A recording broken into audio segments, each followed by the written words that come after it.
નમસ્કાર વિદ્યાર્થી મિત્રો, કેમ છો બધા? આપણે આગળના લેક્ચરની અંદર બ્રાન્ચીસ ઓફ બોટની વિશે સ્ટડી કર્યું હતું.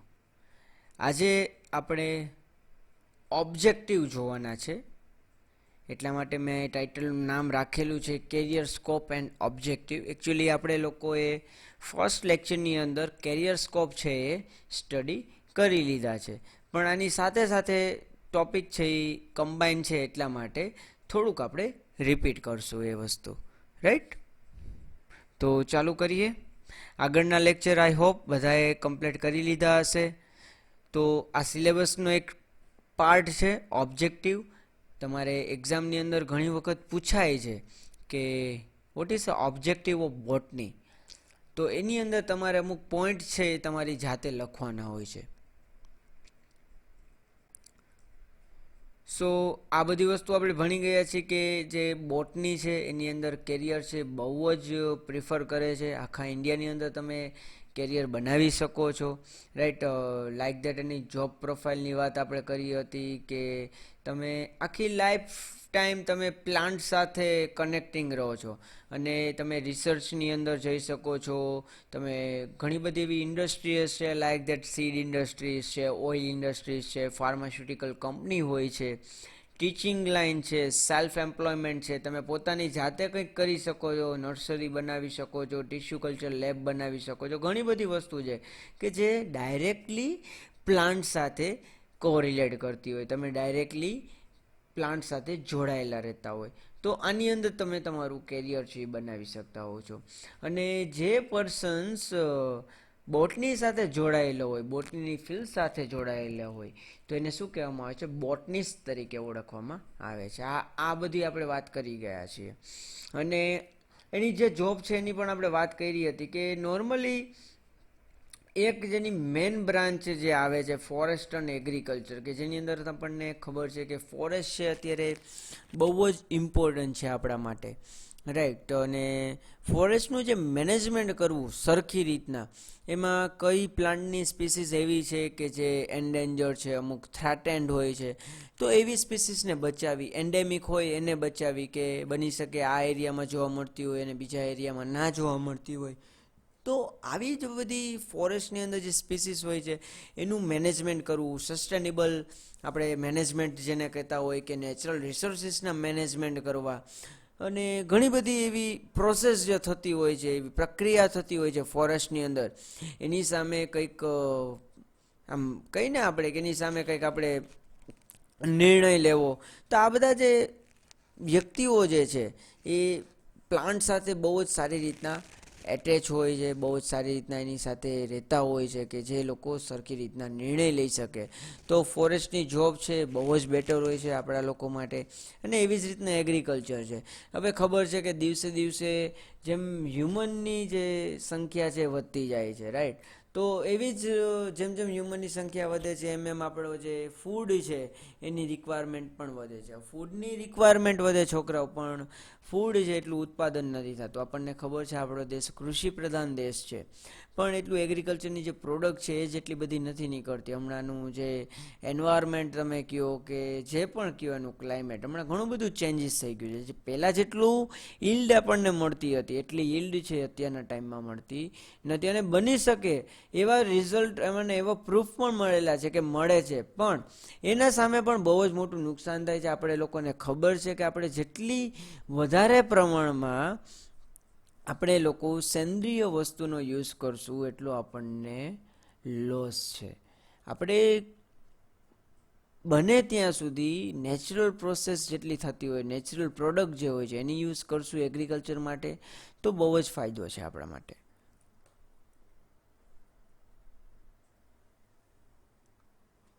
અને એવી જ રીતના બોટનિસ્ટ છે ડાયરેક્ટલી સ્પેસ ટ્રાવેલની અંદર જે એગ્રીકલ્ચર જે પ્રેક્ટિકલ્સ થતા હોય છે એની અંદર જઈ શકે છે. આર્ટિફિશિયલ એન્વાયરમેન્ટ ઊભું કરીને લોકો ખેતી કરી શકે છે. હાઇડ્રોપોનિક્સ ફાર્મિંગ કરી શકે છે. હાઇડ્રોપોનિક્સ ફાર્મિંગ એટલે જે પાણીની અંદર વિધાઉટ સોઇલ કોઈ પ્લાન્ટ્સને આપણે ગ્રો કરાવીએ, જેને હાઇડ્રોપોનિક્સ કહેવામાં આવે છે.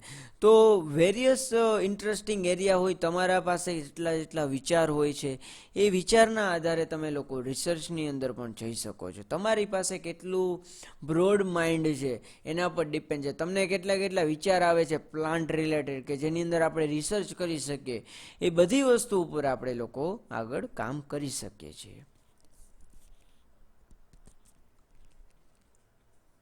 Plants are the major source of the life, because આ અર્થ ઉપર આપણને જીવવા માટે એક પ્લાન્ટ જ એક એવી વસ્તુ છે કે જે આપણને એકચ્યુઅલી જીવાડે છે, આપણે એમ કહી શકીએ. ઓકે, જો પ્લાન્ટ જ ના હોય આ દુનિયામાં તો કશું પોસિબલ નથી, આપણને ખબર છે. કારણ કે ઓક્સિજન વગર અત્યારે આ દુનિયામાં કોઈ એવો જીવ નથી કે જે ઓક્સિજન વગર જીવી શકે. તો પ્લાન્ટ જ એક એવી વસ્તુ છે કે જે ઓક્સિજન છે એને પ્રોડ્યુસ કરી શકે છે ફોટોસિન્થેસિસની પ્રોસેસની મદદથી. જે કાર્બન ડાયોક્સાઇડ અંદર લે છે, ઓક્સિજન બહાર ફેંકે છે. પણ ઓક્સિજન જ નહીં હોય, પ્લાન્ટ જ નહીં હોય તો ઓક્સિજન કઈ રીતના બનશે? તો જે આપણી જે વર્લ્ડ લાઈફ છે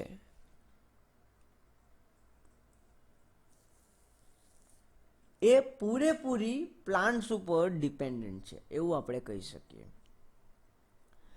અને પ્લાન્ટ છે આપણને ઘણી બધી વસ્તુઓ આપે છે. જેમ કે તમને ઓક્સિજન આપે છે, પહેલી વસ્તુ. સેકન્ડ ઇઝ ફૂડ આપે છે, મેડિસિન આપે છે, ફ્યુલ આપે છે, ફાઈબર્સ આપે છે, ફ્લાવર્સ આપે છે, ફ્રૂટ્સ આપે છે. ફ્રૂટ્સ એકચ્યુઅલી ફૂડની અંદર આવી ગયા. અને વેરાયટીઝ ઓફ મેટિરિયલ્સ છે કે જે આપણે ક્યાંક ને ક્યાંક યુઝ કરતા હોય છે ડેઇલી ઇન લાઈફની અંદર, રાઈટ? જેમ કે ઇન્ડસ્ટ્રીની અંદર યુઝ કરતા હોય છે, આપણા પોતાના કોઈ ડોમેસ્ટિક પર્પઝ માટે યુઝ કરતા હોય છે. તો બધી વસ્તુ જે છે એ આપણને પ્લાન્ટમાંથી મળે છે. સો બીજું એ પ્લાન્ટ છે આપણા માટે બહુ જ સારું કામ કરે છે કે એન્વાયરમેન્ટનો જે કાર્બન ડાયોક્સાઇડ છે એ અંદર શોષી લે છે. ક્યારે? ફોટોસિન્થેસિસની પ્રોસેસના ટાઈમે. અને આપણા એન્વાયરમેન્ટને અફેક્ટ કરતું પણ બચાવે છે. અને આપણને જે ઓક્સિજન છે એ તો છોડે જ છે. સાથે સાથે જે ગ્લોબલ વોર્મિંગની જે પ્રોસેસ છે એ આપણને ખબર છે થાય છે.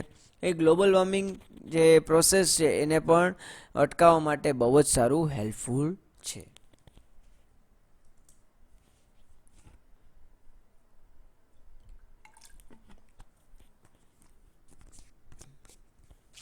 હવે એક લાઈન લખેલી છે કે as with the life forms in the biology and plant life can be studies from the different perspective. કે આપણને ખબર છે આ બધી વસ્તુ માટે છે, પણ એકચ્યુઅલી પ્લાન્ટ લાઈફ છે, પ્લાન્ટ સાયન્સ આપણે શું કામ ભણીએ છીએ, એના પર્પઝીસ થોડાક અલગ છે. That means objective. કારણ કે તમે લોકો બોટનીના સ્ટુડન્ટ છો તો આપણી પાસે એક ઓબ્જેક્ટિવ હોય છે છોકરાઓ, કે આપણે બોટની શું કામ ભણીએ છીએ. રાઈટ? આવો ક્વેશ્ચન મારા ખ્યાલથી તમને કોઈ નહીં કર્યો કે તું કેમેસ્ટ્રી શું કામ ભણે છે, તું ફિઝિક્સ શું કામ ભણે છે, તું માઇક્રોબાયોલોજી શું કામ ભણે છે. તમે તમારી જાતને વિચારો, કોઈ પૂછ્યું? પણ હું તમને પૂછું છું, why we are the study of the botany subject? Why? શું કામ બોટની જેવા સબ્જેક્ટને ભણવો જોઈએ? અમુક લોકોને તો એ જ નથી ખબર આ દુનિયામાં, કે દુનિયામાં એટલે ખાસ આપણા એરિયાની વાત કરું છું, કે બોટની શું છે. તો Y we are the studied of this subject? આપણા કંઈક ઓબ્જેક્ટિવ હોય છે, આપણા કંઈક પર્સપેક્ટિવ હોય છે, તો આપણે એ જોવાના છીએ આજે, રાઈટ? સો નોર્મલી પ્લાન્ટ છે એની અંદર આપણે એનું પ્લાન્ટ સ્ટડી કરીએ છીએ, પ્લાન્ટ સાયન્સ આપણે ભણીએ છીએ. તો પ્લાન્ટ્સની અંદર જે મોલેક્યુલ્સ છે, જીનેટિક છે, બાયો લેવલ્સ ઉપરની વાત કરીએ તો ઓર્ગેનલ્સ છે, સેલ્સ, ટિશ્યુ, ઓર્ગન્સ, ઇન્ડિવિજ્યુઅલ પ્લાન્ટ્સની પોપ્યુલેશન અને પ્લાન્ટ્સની કમ્યુનિટીઝ, આ બધી વસ્તુનું આપણે એકચ્યુઅલી સ્ટડી કરતા હોઈએ છીએ, રાઈટ? તો આ બહુ જ હેલ્પફુલ થાય છે આપણી રૂટીન લાઈફની અંદર. કારણ કે પ્લાન્ટ પોપ્યુલેશન અને પ્લાન્ટ કમ્યુનિટીઝ છે બહુ જ ઇમ્પોર્ટન્ટ હોય છે આપણા માટે. બાકી જે બધું છે એ તો બોટનીના સ્ટુડન્ટ ભણે છે, પણ પ્લાન્ટ પોપ્યુલેશન, પ્લાન્ટ કમ્યુનિટીઝ છે એ છોકરાઓ નોર્મલ લાઈફ જે વિધાઉટ બોટની સ્ટુડન્ટ છે, જે નથી બોટનીના જાણકાર, એના માટે પણ ઉપયોગી છે. કેમ? હવે આપણે વાત કરીએ તો પ્લાન્ટ પોપ્યુલેશન્સ એટલે કે આપણી જે હ્યુમન પોપ્યુલેશન માપવામાં આવે છે એવી જ રીતના પ્લાન્ટ્સની પોપ્યુલેશન માપવામાં આવે છે કે કેટલા પ્લાન્ટ કયા એરિયામાં કેટલા પ્રમાણમાં જોવા મળે છે, કયા પ્લાન્ટ જોવા મળે છે. તો આવી રીતની એની કેલ્ક્યુલેશન થતી હોય છે કે આ એરિયાની અંદર આ પ્લાન્ટ આટલા નંબરોમાં છે, આટલા છે, આ છે, તે છે, આટલી ફેમિલીમાંથી બિલોંગ કરે છે, આની મેડિસિનલ પ્રોપર્ટી આ છે, આ પ્લાન્ટ્સ આની અંદર યુઝ થાય છે. સો ઘણા બધા આપણા પોતાના એવા ઓબ્જેક્ટિવ હોય છે કે જેના માટે આપણે આને વધારે સારી રીતના ભણવું જોઈએ, right? At each this level botanists might be concerned with the classifications. Botanist જે હોય છે એના મગજમાં એક બીજો વિચાર આવે તો આ બધી વસ્તુ તો ઠીક છે કે આપણે એમ કહીએ કે પ્લાન્ટ સાયન્સ હું ભણું છું કે સેલ એમાં ભણીએ, ઓર્ગન ભણીએ, ઓર્ગેનલ્સ ભણીએ, નો ડાઉટ બધી વસ્તુ આવી ગઈ. પણ બોટનિસ્ટનો એક બીજો પર્સપેક્ટિવ છે, એ કયો છે? ક્લાસિફિકેશન્સ. હવે તમને ખબર છે દુનિયામાં એક એવો જ વ્યક્તિ છે કે જે પ્લાન્ટ્સને પ્રોપરલી ક્લાસિફાઈ કરી શકે કે આ પ્લાન્ટ છે આની અંદર જ આવશે, એ આટલા માટે આવે છે કારણ કે એના કેરેક્ટર આ છે. નો ડાઉટ ઘણા લોકો એક્સપિરિયન્સ હોય છે કે જે પ્લાન્ટ્સને ઇઝીલી આઈડેન્ટિફાઈ કરી શકતા હોય છે, જેની પાસે ફિલ્ડ નોલેજ હોય છે, અને જે લોકો 10, 15, 20 વર્ષથી આ ફિલ્ડ સાથે જોડાયેલા હોય છે. વિધાઉટ બોટનિસ્ટ તો એ લોકો આની અંદર નો ડાઉટ થોડાક માસ્ટર હોય છે, પણ નોર્મલી જે બોટનિસ્ટ હોય એના મગજની અંદર આપણે વાત કરીએ તો આ એક એનું હાઈ લેવલ છે કે જે આ પરફેક્ટલી એ લોકો સ્ટડી કરવા માગતા હોય છે, જેની મદદથી એ લોકો જે નોર્મલ પબ્લિક છે એની હેલ્પ કરી શકતા હોય. તો એની અંદર ક્લાસિફિકેશન છે, રાઈટ? એટલે આપણે ટેક્સોનોમી એને કહીએ કે કોઈ પણ પ્લાન્ટ્સને કઈ રીતના આઈડેન્ટિફાઈ કરવું એના મોર્ફોલોજીકલ કેરેક્ટરિસ્ટિક્સ ઉપરથી, અને according to Bentham and Hooker classification, and also this is a natural classifications, right? તો એના આધારે પહેલે એનું સ્ટ્રક્ચર આપણે જોઈએ. સ્ટ્રક્ચરમાં 2 ટાઈપ્સ ઓફ સ્ટ્રક્ચર હોય, આપણે ફર્સ્ટ લેક્ચરની અંદર જોયું હતું, ને સોરી સેકન્ડ લેક્ચરની અંદર જોયું હતું બ્રાન્ચીસમાં. Internal structure and external structure. Internal structure is also called anatomy and external structure is also known as a morphology. તો એ વસ્તુ ભણતા હોય છે. અને એના સિવાય બહુ જ ઇમ્પોર્ટિંગ વસ્તુ છે ફંક્શન્સ. અને ફંક્શન્સની અંદર આપણે એકચ્યુઅલી ફિઝિયોલોજી ભણતા હોઈએ છીએ છોકરાઓ, કે પ્લાન્ટ્સની અંદર જે પ્રોસેસ થાય છે, પ્રોસેસ કઈ રીતના થાય છે, એની ફિઝિયોલોજી છે બહુ જ ઇમ્પોર્ટન્સ હોય છે. કારણ કે આપણને ખબર છે વોટર છે એ અંડરગ્રાઉન્ડ છે, અને એ અંડરગ્રાઉન્ડમાંથી રૂટ છે એ એબ્ઝોર્બ કરે છે અને બધા પ્લાન્ટ્સના પાર્ટ સુધી પહોંચાડે છે. પણ એ કઈ રીતના પહોંચાડે છે, એની અંદર કઈ મિકેનિઝમ થાય છે, કયા કયા એમાં પ્લાન્ટ્સ પાર્ટ છે એ ભાગરૂપે એ ઉપર ચડે છે, તો બધી વસ્તુ જે ડિટેલ્સની સ્ટડી કરતા હોય છે. પ્લાન્ટ્સ ફંક્શન્સની આપણે વાત કરી છે, તો એ વસ્તુ પણ એક આની અંદર ભણવામાં આવે છે.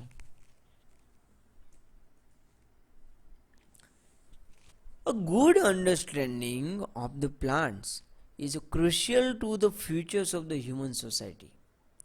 કે પ્લાન્ટ્સને આપણે સારી રીતના શું કામ સમજવા જોઈએ, અને એ જો સારી રીતના આપણે સમજીએ તો છોકરાઓ ફ્યુચરમાં જે જનરેશન આવવાની છે એના માટે કેટલો ફાયદો છે, કેટલું ફાયદાકીય છે, એની આપણે થોડીક વાત કરીએ. સો નોર્મલી જે બોટનિસ્ટ હોય છે એ સારી રીતના અન્ડરસ્ટેન્ડ કરી શકતું હોય કે જે ફૂડનું જે પ્રોડક્શન થાય છે એને જેટલી પણ હ્યુમન પોપ્યુલેશન છે એની અંદર કઈ રીતના એક્સપાન્ડ કરવું, કઈ રીતના એને બધા સુધી પહોંચાડવું, કેટલા પ્રમાણમાં વધારે ઉગાડવું પડશે ત્યારે આ બધી હ્યુમન આપણી જે પોપ્યુલેશન છે એને સરખી રીતના પૂરું થાય. તો આ બધાનું જે મેનેજમેન્ટ છે એ બધું આની અંદર આવતું હોય છે. Understand fundamentals life process. પ્લાન્ટ્સની આખી જે ફંડામેન્ટલ લાઈફ પ્રોસેસ છે એ ટુ ઝેડ એ બધી આપણે આની અંદર સ્ટડી કરતા હોઈએ છીએ. Produce medicines and the materials two treat the disease and the other elements. આની અંદર ઘણું બધું કહી દીધું આ પોઈન્ટની અંદર, 3-4 વસ્તુ આવી ગઈ કે એની અંદરથી જે પણ પ્લાન્ટ છે આપણને ખબર છે. હું તમને એક વસ્તુ કહી દઉં છોકરાઓ કે આ દુનિયાની અંદર કોઈ પણ પ્લાન્ટ છે, જેટલા પણ પ્લાન્ટ છે, એવું માનવામાં આવે છે કે બધા પ્લાન્ટ્સની અંદર કંઈક ને કંઈક તો મેડિસિનલ વેલ્યુ છે ને છે. કોઈ પણ પછી ઝેરીલો પ્લાન્ટ્સ હોય તો પણ એની અંદર ક્યાંક ને ક્યાંક તો મેડિસિનલ પ્રોપર્ટી છેલ્લે તો 0.000 સમથિંગમાં તો હોય ને હોય જ છે. રાઈટ. તો એની અંદરથી જે મેડિસિન મળે છે, તો કયો પ્લાન્ટ્સનો પાર્ટ છે કે જેની અંદર રીચ લેવલની અંદર એન્ટીબાયોટિક્સ છુપાયેલી છે, રાઈટ, મેડિસિન છુપાયેલી છે, એ વસ્તુ આપણે સારી રીતના સ્ટડી કરી શકીએ છીએ. અને ઘણા બધા એવા રોગો થતા હોય છે જેની સામે આપણે રક્ષણ મેળવી શકીએ છીએ. પછી પ્લાન્ટ્સની અંદરથી ઘણી બધી બ્રાય પ્રોડક્ટ્સ મળતી હોય છે. હવે છોકરા, તમને એક વસ્તુ, ઇન્ટરેસ્ટિંગ વસ્તુ કહો, હવે આ વાત આવી છે તો એકચ્યુઅલી જે આપણે ફ્રૂટ ખાઈએ છીએ, ફ્રૂટ એની બાય પ્રોડક્ટ છે, રાઈટ. તો એ આપણે લઈ લઈએ છીએ. ગમ સિક્રેટ કરે છે, રેઝિન સિક્રેટ કરે છે, ફાઈબર સિક્રેટ કરે છે, તો એ પણ કોણ લઈ લે છે? હ્યુમન લઈ લે છે. પ્લાન્ટ્સ માટે આપણે કશું રાખતા નથી, એટલીસ્ટ આપણે એને પ્રોટેક્ટ કરી શકીએ. વસ્તુ સમજો છો ને? પ્લાન્ટ્સ આપણને જેટલી પણ બાય પ્રોડક્ટ આપે છે ને, આપણે એક પણ પ્રોડક્ટને મૂકતા નથી. એ ટુ ઝેડ, નાનામાં નાની વસ્તુથી, એટલે કે ફાઈબર, રેસિન અને ગમ, બધી વસ્તુ આપણે લોકો લઈ લઈએ છીએ, રાઈટ, આપણા યુઝ માટે. તો એ ઘણા બધા એવા એલિમેન્ટ્સ છે, મટીરિયલ્સ છે, જે બાય પ્રોડક્ટ સ્વરૂપે આપણને મળતું હોય છે. તો એ આપણે સારી રીતના સમજી શકીએ. Understand environmental changes and more clearly. This is a most important and very precisely we are good to understand, right, because now this environment is a very polluted, right. અને આ જે એન્વાયરમેન્ટ પોલ્યુટેડ છે એને clean કરવા માટે plant જ એવી વસ્તુ છે, પ્લાન્ટ જ એક એવો જીવ છે કે જેને ક્લીન કરી શકે છે.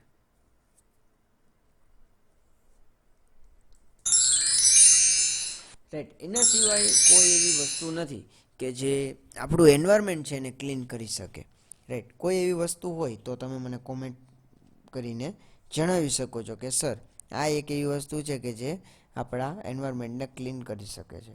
હવે નોર્મલી તમને ખબર છે કે પ્લાન્ટ્સ છે એને કટ કરવામાં આવે છે, ડિફોરેસ્ટ્રેશન આપણે જેને કહેતા હોય છે.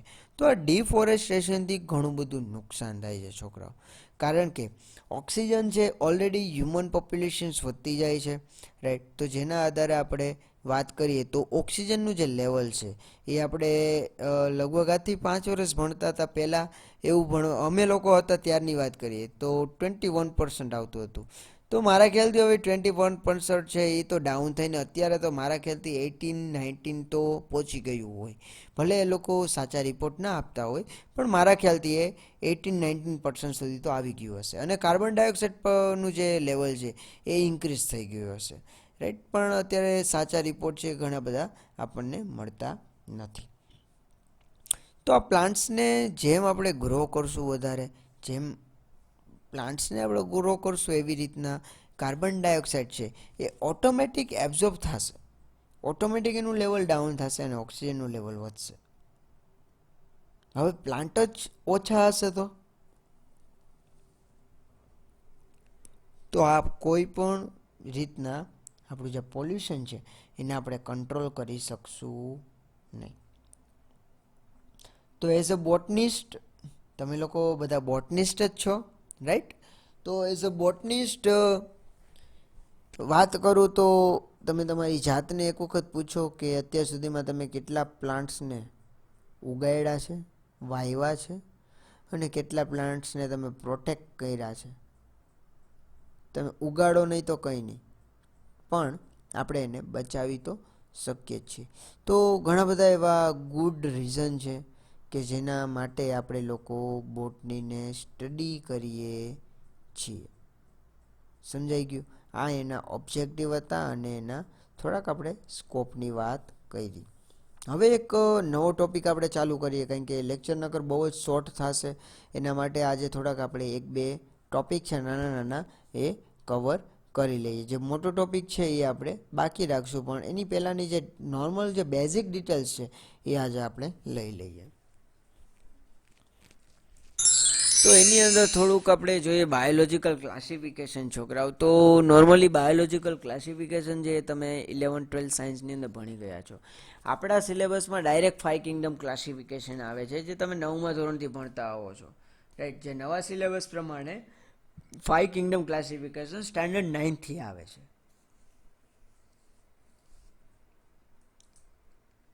તો તમને એવું લાગશે તો ડાયરેક્ટ 5 કિંગડમ છે તો સર ડાયરેક્ટ 5 કિંગડમ કેમ કરાવતા નથી, આ વધારાની વસ્તુ કેમ અહીંયા એડ કરી છે બાયોલોજિકલ ક્લાસિફિકેશન.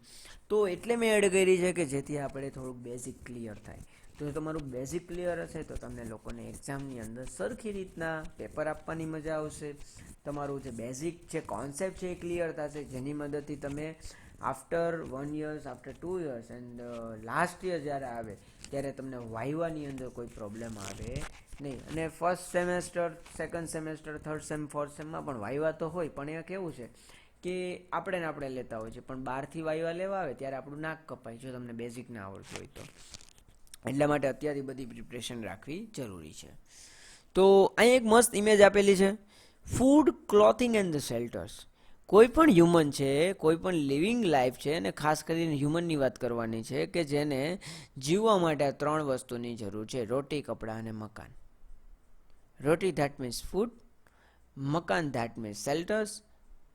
રોટી, મકાન, રોટી, કપડાં અને મકાન, કપડાં ધેટ મીન્સ ક્લોથિંગ. આ એક સુવિચાર છે, આપણને ખબર છે, રોટી, કપડાં ઓર મકાન. તો આ 3 વસ્તુ મળી જાય ને એટલે કોઈ પણ લિવિંગ ઓર્ગેનિઝમ એટલે કે હ્યુમન છે એ શાંતિથી જીવી જાય, જો એને સંતોષ મળે તો. અત્યારે આપણે બધાને સંતોષ જતો રહ્યો છે. સો he is Aristotle and first time he is classified.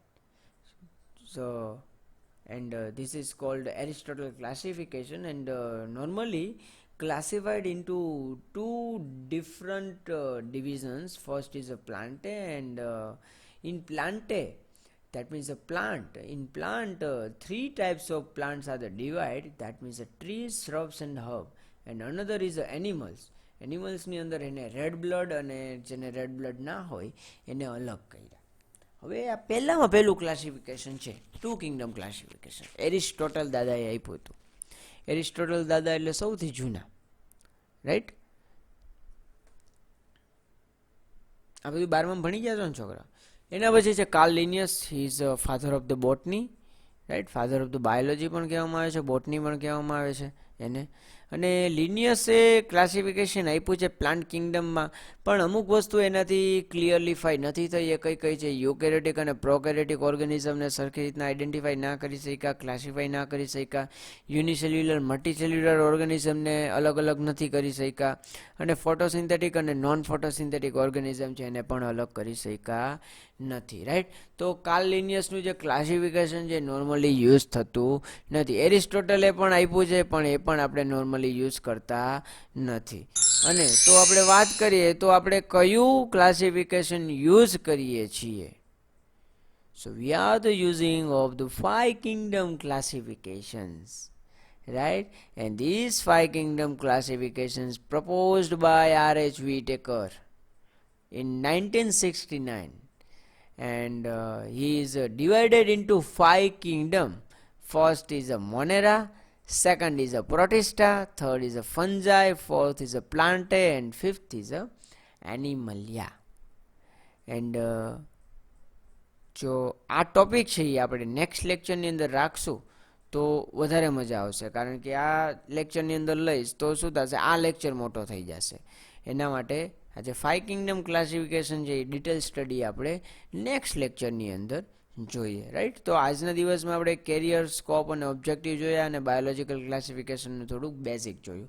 અને આપણે જે ભણવાના છીએ R.H. Whitaker છે, આપણને બધાને ખબર જ છે, અને જેને ના ખબર હોય એને અત્યારે ખબર પડી જશે, રાઈટ? તો અહીંયા સુધી આપણે રાખીએ. નેક્સ્ટ લેક્ચરની અંદર આપણે ડિટેલિંગ સ્ટડી આપણે જોઈશું 5 કિંગડમ ક્લાસિફિકેશન. ઓકે.